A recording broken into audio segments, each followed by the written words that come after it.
So the next malacha is called shearing, which is called gozes in Hebrew.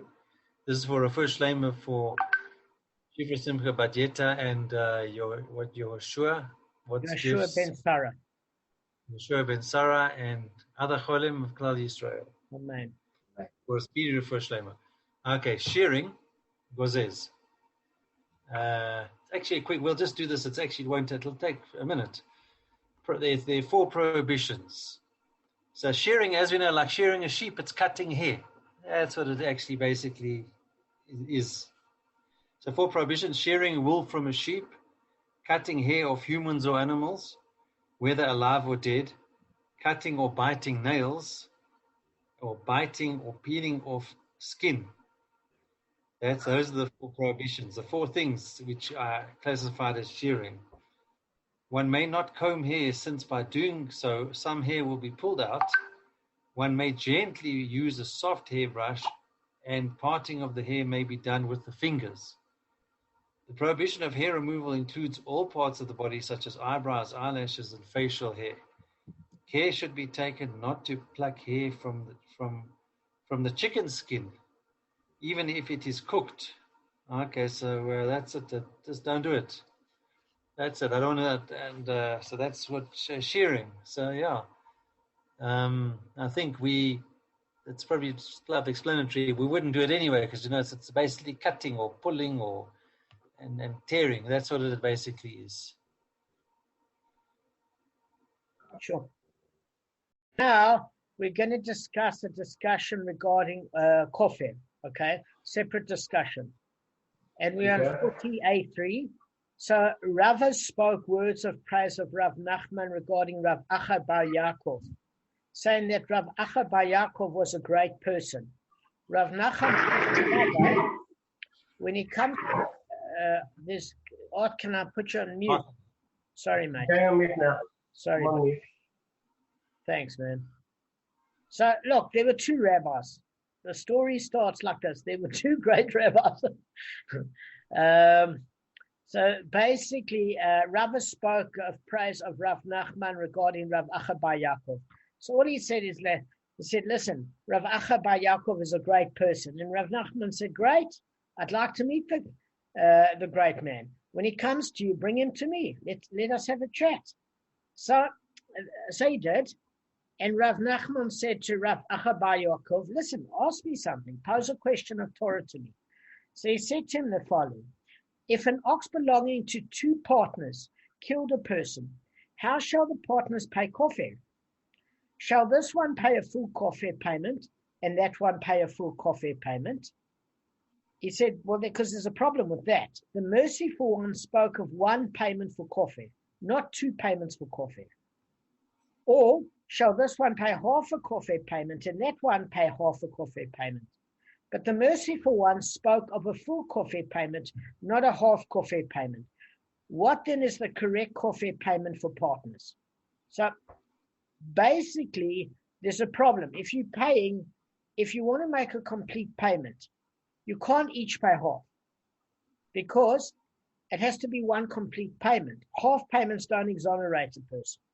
But if each one pays a whole, you're not meant to pay double. You're meant to pay an explicit amount. So how do you get over that particular hurdle? That basically was the question. Okay. So in a nutshell, he was thinking about the question because the Torah basically speaks about a singular payment only. All right. So the Gemara is not like proposing that the solution is not to pay at all, because that's obviously not going to sort it out. This is in Gittin 42a. So the Chazon Ish, for example, suggests that the Gemara never really entertained the notion of them not paying. The only question is whether each one pays a full kofir or half a kofir.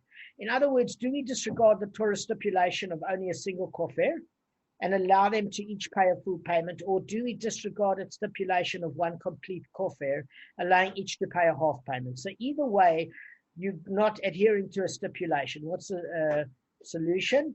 and this is in Arachin 21a. So basically, he's busy thinking about this. So Rav Nachman, while he's busy thinking about it, Rav Acha Bar Yaakov says, listen, can I pose another question to you? So Rav Nachman is deep in thought, and he said, okay, yeah, okay. So they posed a Mishnah in Arachim 21a that said, look, we've got a certain issue, and I think the best way to explain it, guys, is maybe if I share the Gemara with you and share the screen. Maybe that'll help. Damon? Yeah. So there has to be one payment, not two half payments. Must be one full payment. So maybe if one guy collects the half from the other guy and they pay it as one payment, maybe that's what it means. It must be one full payment, not half. You know what I mean?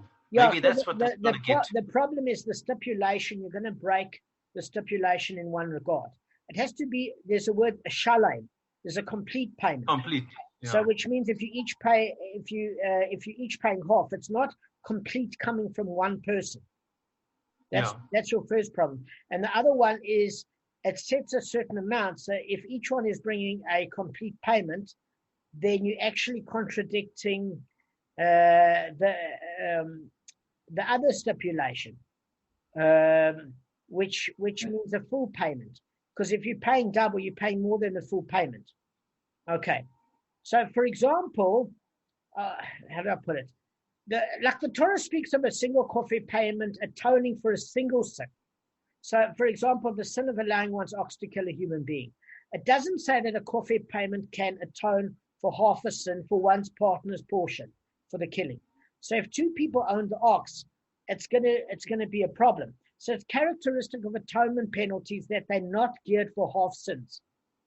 So I'll give you an example, guys. You don't bring two chatas offerings for a shared act of sin, like for an atonement offering. It's effective only in the case of a whole undivided unit of sin. Because as a payment of atonement, Kofeh also shares its characteristics because we're saying it is an atonement. Oh, gosh. Guys, I'm sorry. Okay. Let me put that off. Sorry about that. So basically, I'll give you an example. Say a husband and wife have done something. Maybe they didn't realize she was in nida or etc.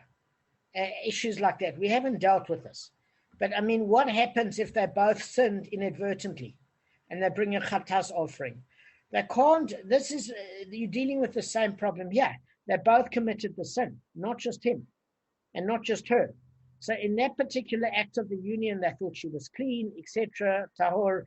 What do you do then? The same question arises. Look, the Gemara doesn't address it other than the fact that he brought it up as a question. It does address the second point, which I'm going to share with you now. So I think the only thing we can do is deal with the second point. Okay, just hang on, let me share my screen, guys.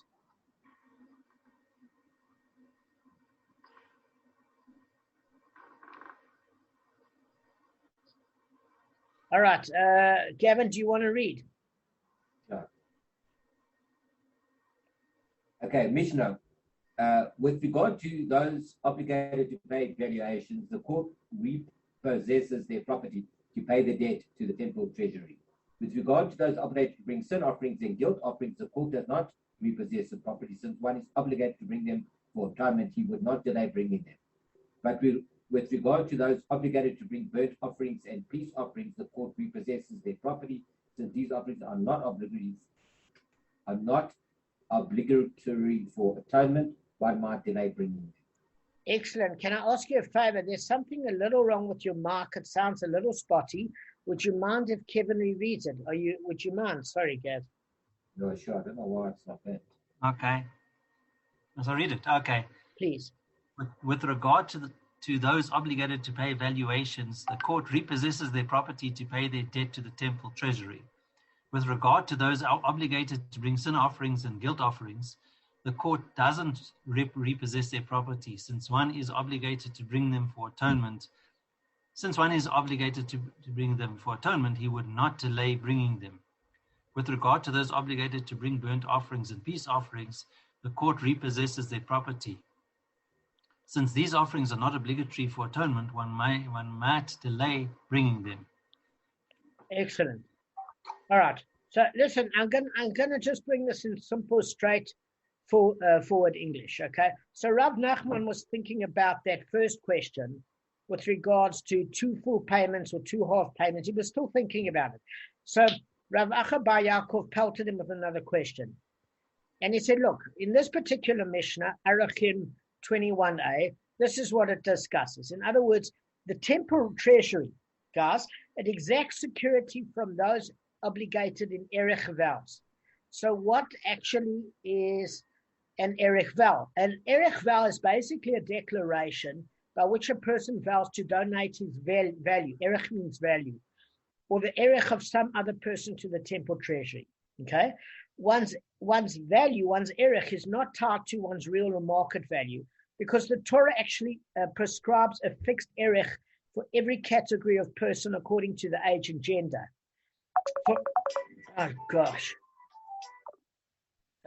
For example, the erech of a male between the ages of 5 and 20 is 20 shekels, and the erech of a female of that age is 10 shekels. I'll share the source for this in my screen. Okay. Just hang on a second, guys.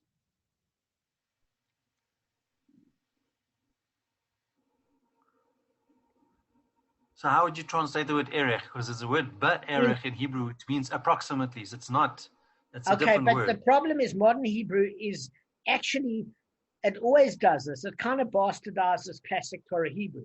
Because if you look at classic Hebrew, it's an exact payment. It's worked out according to specific measure. It's completely the opposite.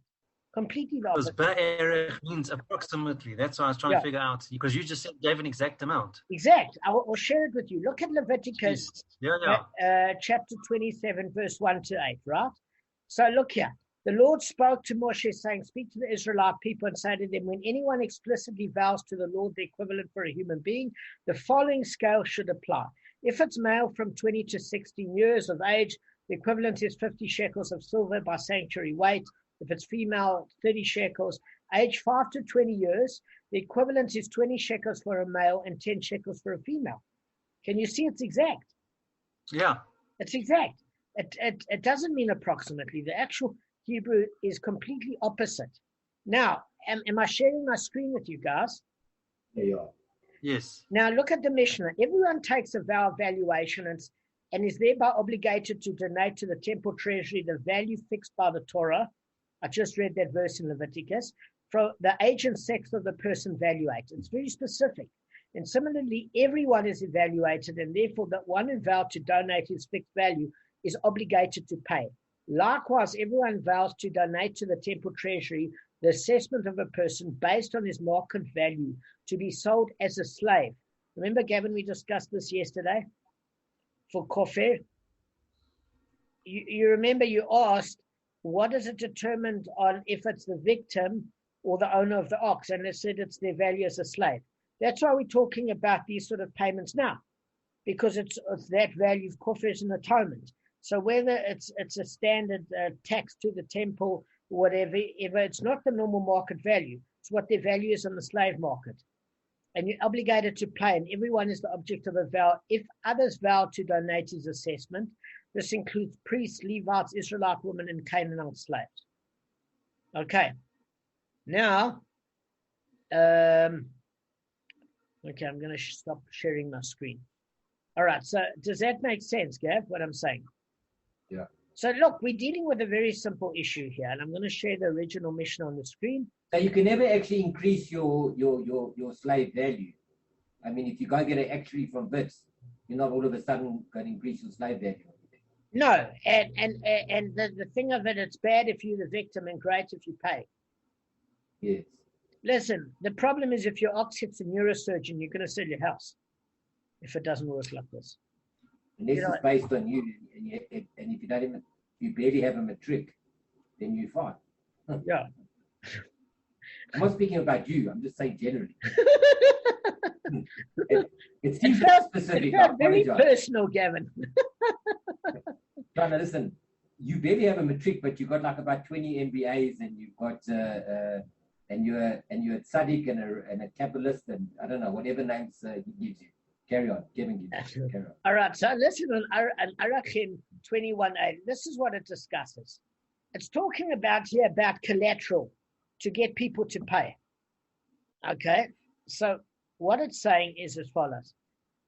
It said, the question of Achabai Yaakov posed to Rav Nachman is, he said, look, the temple treasury exacts security from those obligated in Erech vows. Since Erech vows don't affect atonement, we actually fear that the vow will delay payment. Okay?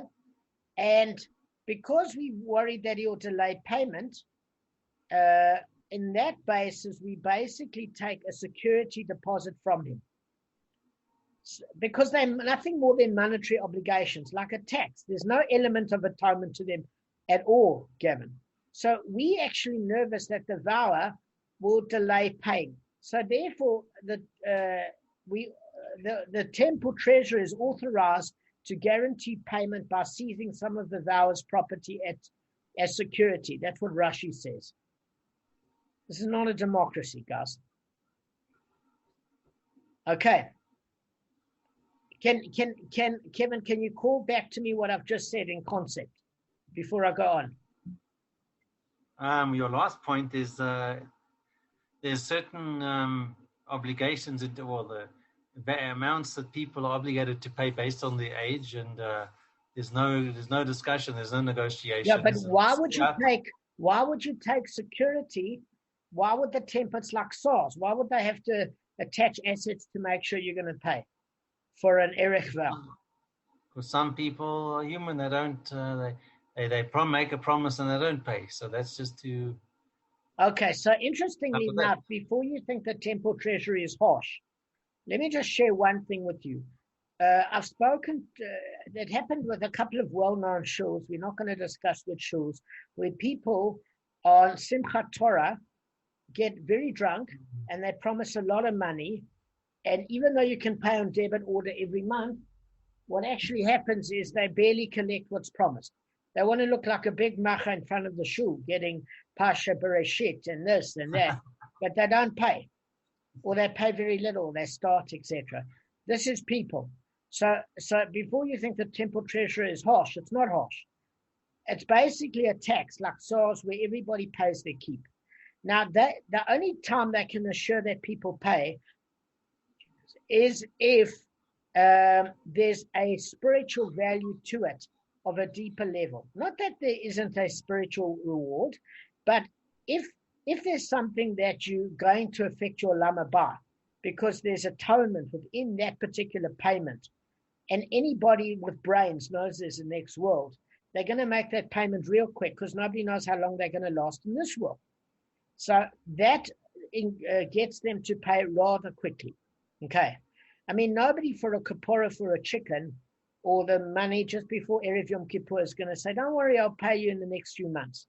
They get that money out real quick and they swing it over their head instead of a chicken. Am I right or am I right, guys? Because you need that atonement. Am I right? So anything that's not atonement based, like an Erech vow, which is like a temple treasury tax, they're worried the person isn't going to come to the party. That's obligatory for every age and gender. Just obviously the calculation differs according to your age and gender. But that fixed amount, basically the only way they can get it is to seize property as security until you pay it. That's what Rashi says. But with a chatas and ashram offering, those are instruments of atonement. So since a person is eager to get atonement, we assume that he's not going to delay bringing the offering, and therefore there's no need to exact security. That's according to Rashi and Tosfot. Does that make sense? This is all this Mishnah is trying to say. So in our example then, because it's atonement, you're paying atonement, the treasury won't need to take a deposit from you. So we're going to get to how that relates to kofar now. I just want you to understand the principle based on the screen that I've shared. Yeah, no, I was just applying this principle. No, we're going to apply it now. I just want to know that Okay, I've got it. Kevin, you okay? Kevin, what are we saying here? Just bottom line, quickly. About what Gavin just said, that if people are going to pay, why should they pay a deposit? Why should they, if their people are going to pay, why should they have to pay this this amount?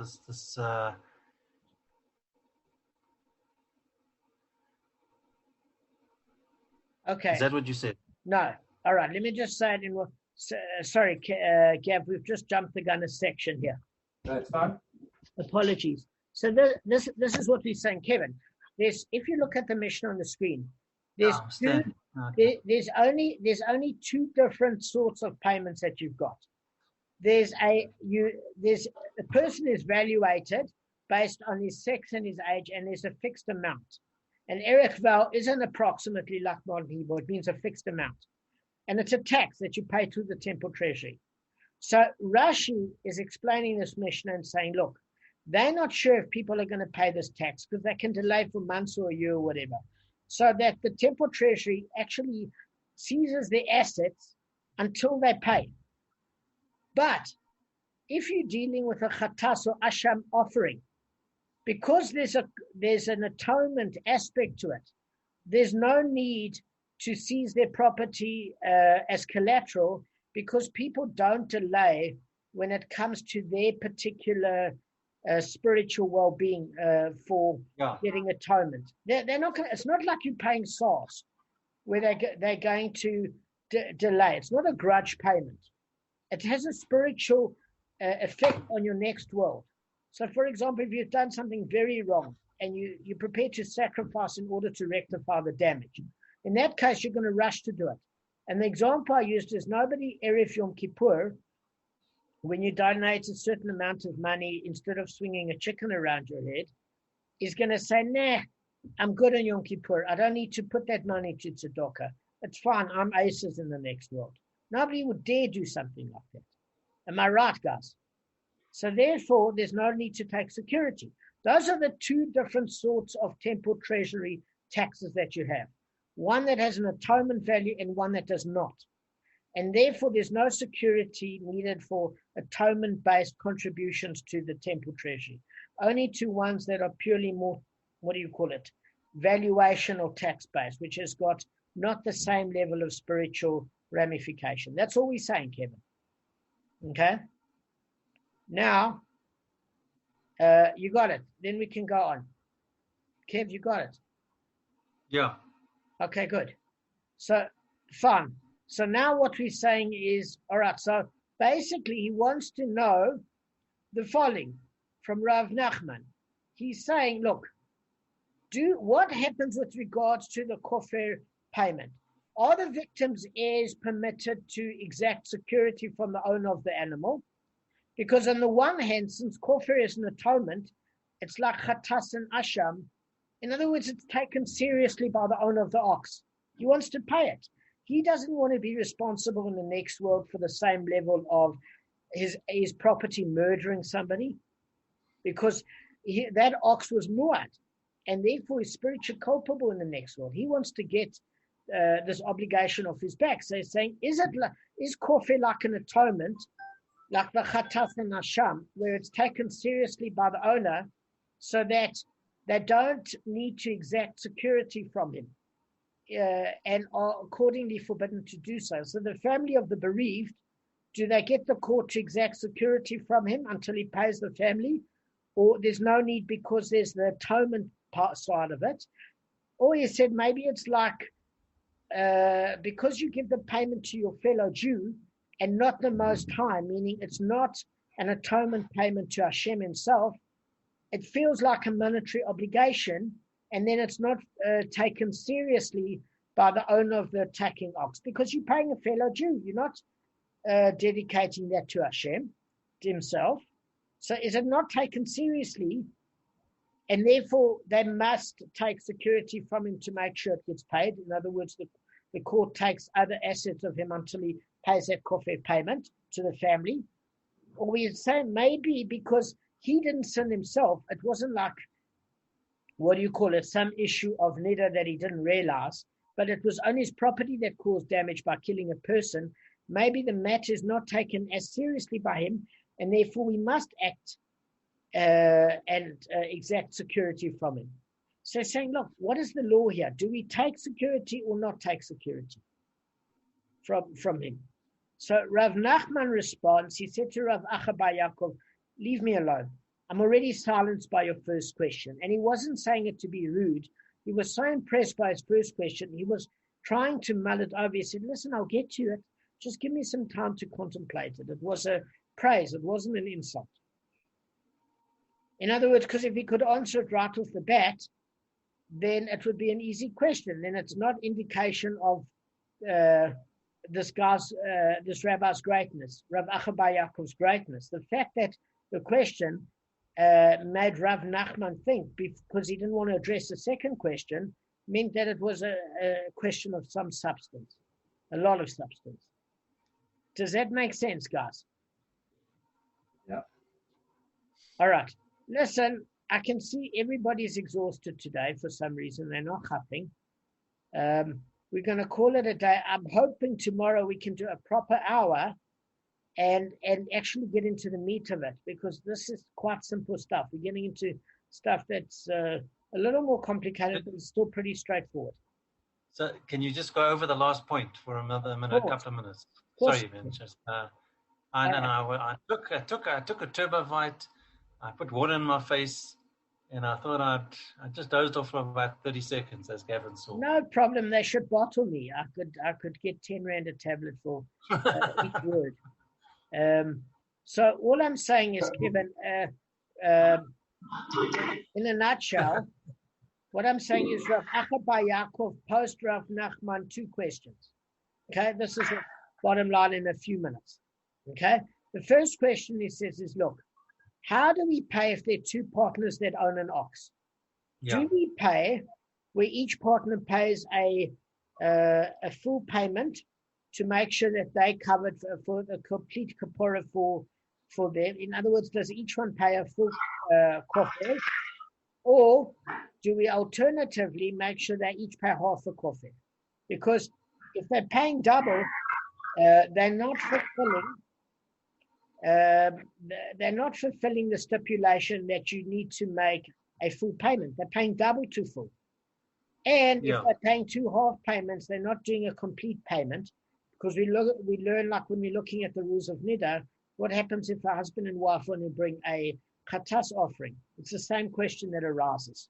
But by the way, guys, this question would not arise with Rabbi Akiva, because Rabbi Akiva holds that they're partners in the ox, okay? But they don't wait till trial. They sell the ox immediately. Does that... No. According to... Hang on a second. Actually, according to... No. In actual fact, it's technically the other way round. Because if I think about it, that would only apply not with the... it wouldn't apply with... this would apply with Rabbi Akiva, but not Rabbi Yishmael. Okay? Why? Because Rabbi Akiva is the one that says they're partners in the ox. So if, for example, I'm the damaged party and you're the damager and we own an ox together, 50-50, right? And that ox killed somebody because it was muad. Do we bring a kofir payment each half, or do we each bring one? But it doesn't start that question with Rabbi Yishmael. Why? Because I've just got a lien on that ox, that tam ox. Number one, if it was tam, I'd have a lien on that tam ox.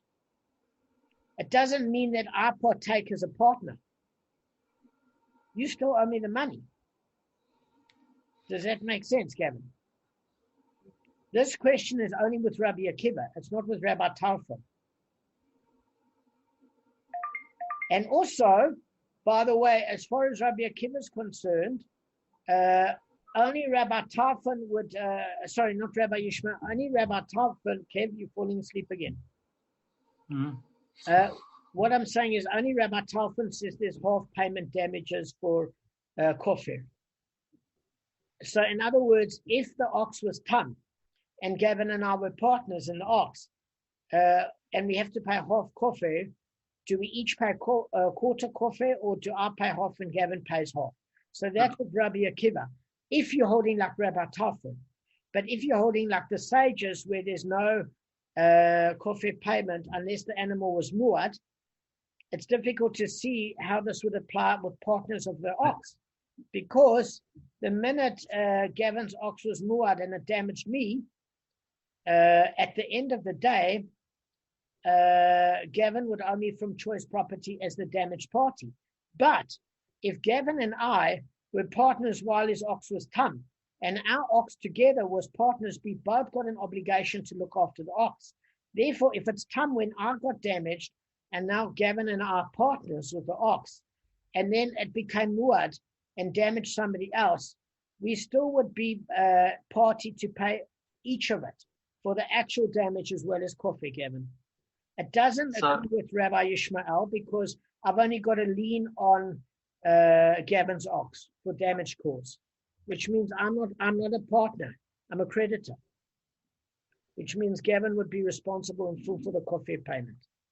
But what difference does it make as long as the full pay, the entire payment is made at once, and not? I mean, isn't that the main? Why is it?